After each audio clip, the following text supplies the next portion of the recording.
Haunted college. कहानी है कबीर की। 19 साल का कबीर कोटा से दिल्ली आया था Saint Michael's Institute of Technology में इंजीनियरिंग करने।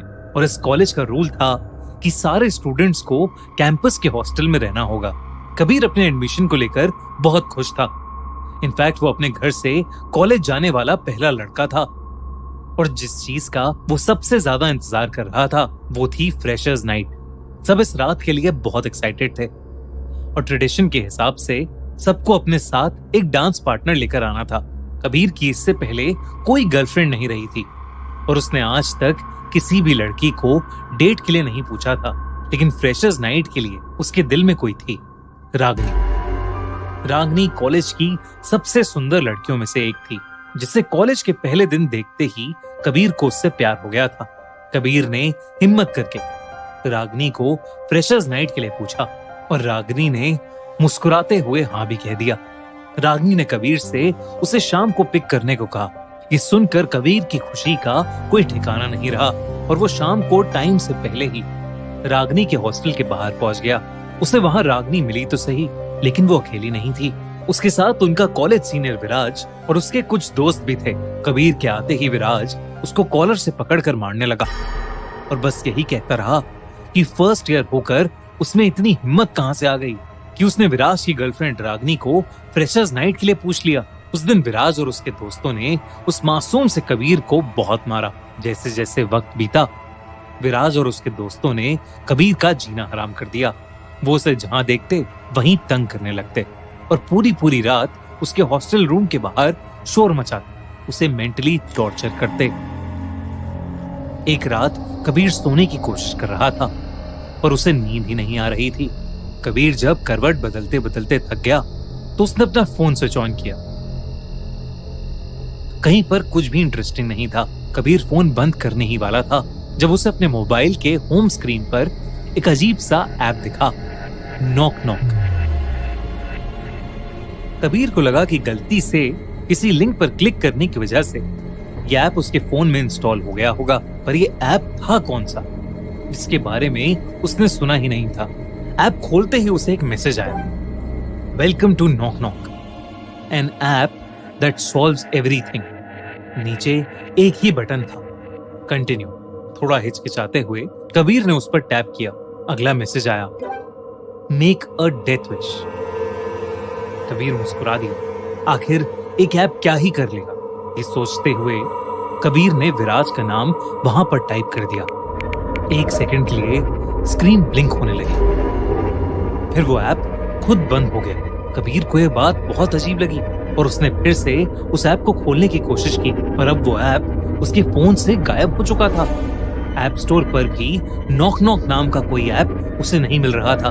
उसने सोचा कि शायद उसके फोन में वायरस आ गया है, इसीलिए उसने फोन को फॉर्मेट किया और फोन साइड में रखकर वो फिर से गहरी नींद में सो गया। अगली सुबह कबीर की आंख उसके फोन की नोटिफिकेशन से खुली। उसने अपना फोन चेक किया तो सबसे पहले उसका ध्यान टाइम पर गया। वो क्लास के लिए बहुत लेट हो गया था। इसी चक्कर में वो नोटिफिकेशन के बारे में सब भूलकर फटाफट तैयार हुआ और अपने रूम से क्लास के लिए भागा। कॉरिडोर से गुजरता हुआ वो नीचे जा रहा था। तभी उसने देखा कि रूम नंबर 21, विराज का रूम, पुलिस टेप से सील हो चुका था।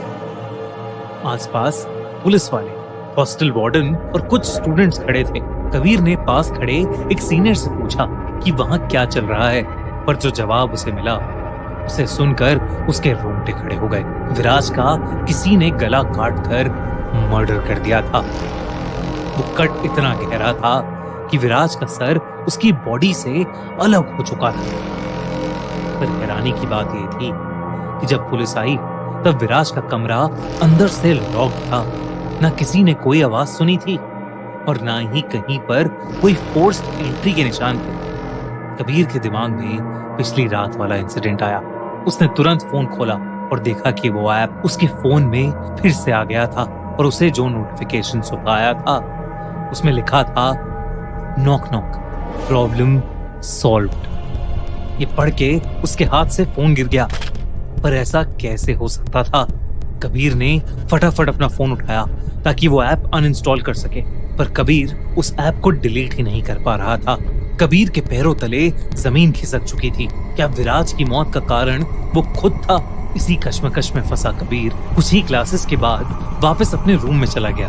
दोपहर हो चुकी थी, सब बच्चे क्लासेस अटेंड कर रहे थे और पूरा हॉस्टल खाली था। कबीर अकेला डरा सहमा अपने रूम में बैठा था। तभी उसके दरवाजे पर किसी ने नॉक किया। कबीर उठकर देखने गया तो दरवाजे पर कोई नहीं था। अब कबीर थोड़ा घबराने लगा था। उसने फिर से उस ऐप को अपने फोन से हटाने की कोशिश की, पर वो ऐप डिलीट ही नहीं हो रही थी। डर कर कबीर ने अपना फोन ही बंद कर दिया। लेकिन फिर कुछ देर बाद उसके फोन पर फिर से एक नोटिफिकेशन आया, push Ragini from the stairs.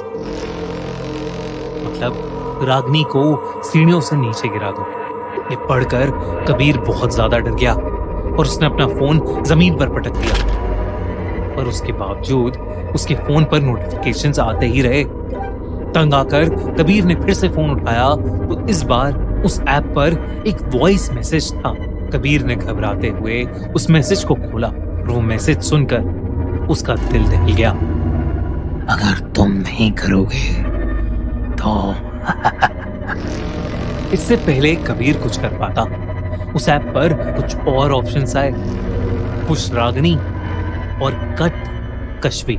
Kabir के हाथ पांव जम गए। कश्वी तो उसकी छोटी बहन का नाम था। अचानक उसे ऐसा महसूस हुआ जैसे कोई उसके ठीक पीछे खड़ा है। उसकी गर्म सांसें कबीर को अपनी गर्दन पर महसूस हो रही थीं। कबीर के अंदर इतनी हिम्मत नहीं थी कि वो मुड़कर देख सके और तभी उसके कान में वही वॉइस नोट वाली आवाज आई, किसी को तो चूज करना पड़ेगा। अब कबीर समझ गया था कि अगर वो रागनी वाला ऑप्शन चूज नहीं करेगा तो उसकी बहन कश्वी को अपनी जान से हाथ धोना पड़ेगा। कबीर के हाथ कांपने लगे, पर हिम्मत जुटाकर उसने एक सेकंड के लिए फोन से नजरें उठाई और सामने लगे शीशे में झांका। और जो उसने देखा उसे देखकर कबीर सुन पड़ गया था। उसके पीछे एक लंबा काला साया खड़ा था। कबीर की डर के मारे जान निकली जा रही थी। उसने अपनी बहन को बचाने के लिए रागनी का नाम चूज किया और चूज करते ही वो ऐप और वो साया वहां से गायब हो गए। अगली सुबह रागनी मिस्टीरियसली कॉलेज के मेन स्टेयर से गिर गई और उसका पैर टूट गया। कबीर को ये समझ आने लगा था कि अब वो बुरी तरह उस ऐप के चक्कर में फंस चुका है। वो ऐप अब उसकी जिंदगी को कंट्रोल कर रहा था। कबीर को कुछ समझ नहीं आ रहा था कि वो कैसे इस सब से बाहर निकले।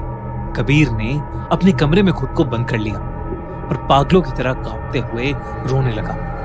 और तभी उसके फोन पर फिर से एक नोटिफिकेशन आया, पर इस बार कबीर ने अपने फोन को खोलने की बजाय उसे पूरी तरह से तोड़ दिया। उस दिन के बाद अगर उसे किसी से भी बात करनी थी तो वो हॉस्टल का लैंडलाइन यूज करता। अगले कुछ दिन कबीर के लिए बहुत शांत गुजरे, लेकिन फिर एक दिन अपनी क्लासेस अटेंड करने के बाद कबीर ने अपने घर पर बात करने के लिए लैंडलाइन से फोन मिलाया। लेकिन सामने से जो आवाज आई वो कबीर की माँ की नहीं बल्कि वही आवाज थी जो उसने वॉइस मैसेजेस में सुनी थी। तुम्हें क्या लगा सब खत्म हो गया? फोन वहीं छोड़कर कबीर वहां से भागा, पर अब उसे लगने लगा था कि शायद वो इस चीज से कभी निकल नहीं पाएगा। उसने अपने रूम में बैठकर ये सब कुछ अपनी डायरी में लिखा। तभी फिर से उसे अपने फोन की नोटिफिकेशन की आवाज आई। उसने अपनी डेस्क के आसपास देखा और लास्ट में उसकी डेस्क के एक ड्रॉर में उसे अपना पुराना फोन सही सलामत पड़ा मिला। वही फोन जो उसने कुछ दिनों पहले पूरी तरीके से तोड़ दिया था। अब उसने मान लिया था कि वो ये सब कुछ खत्म करके रखेगा। इस बार नोक ऐप पर लिखा था, cut the brakes of principal's car, यानी प्रिंसिपल की गाड़ी के ब्रेक्स काट दो। कबीर से सहा नहीं गया और उसने गुस्से में वापस टाइप किया, what if I don't, what do you want in return.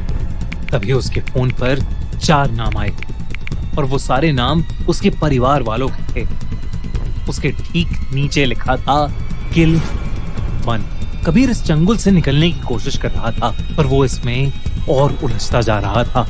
उसे अपने कमरे में जगह जगह वही काला साया नजर आ रहा था और उसके कानों में एक अजीब सी आवाज गूंजने लगी, किल 1, किल 1, किल 1, किल 1। कबीर के लिए अब सब हदें पार हो चुकी थीं। उसने चिल्लाकर कहा, कबीर, किल कबीर, खत्म कर दो इस सारी प्रॉब्लम को। अगली सुबह कबीर अपने हॉस्टल में मरा हुआ पाया गया। उसके रूम से कोई सबूत नहीं मिला, बस एक डायरी मिली जिसके सभी पन्ने पूरी तरह से फटे हुए थे। दोस्तों, अगर कभी आपके फोन में कोई ऐसा ऐप आ जाए